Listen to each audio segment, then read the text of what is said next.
We're here to strengthen the nation. What a unique space for Miami that we can come in here on a Tuesday and show off drones and boats and flying vehicles. You can't do that everywhere else.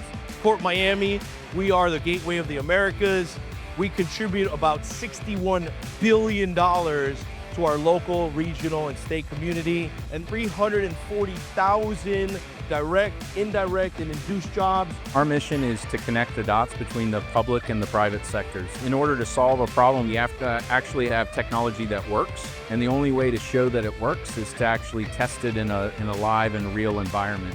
We need to bring in more technology, more drones, more understanding of how this critical infrastructure works. Our state security, that is in fact national security. I've been to Iraq, Afghanistan, all over the Middle East. When we really focus our capabilities on national security, we protect our people, we build a stronger economy, it's better for everybody.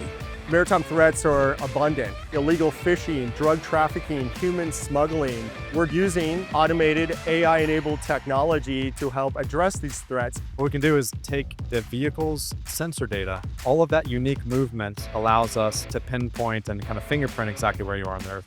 Making this leap in technology allows us to not have any signal reliance and create each vehicle as its own producer of information instead of consumer of it.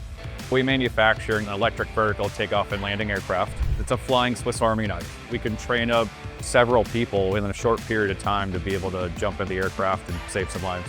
I don't know if there's another place that can do it at the scale that we can do it. We're plugging into an already huge ecosystem we have in place with technology, with founders, with startups, and with money. I expect Florida to lead, because when Florida leads, America wins.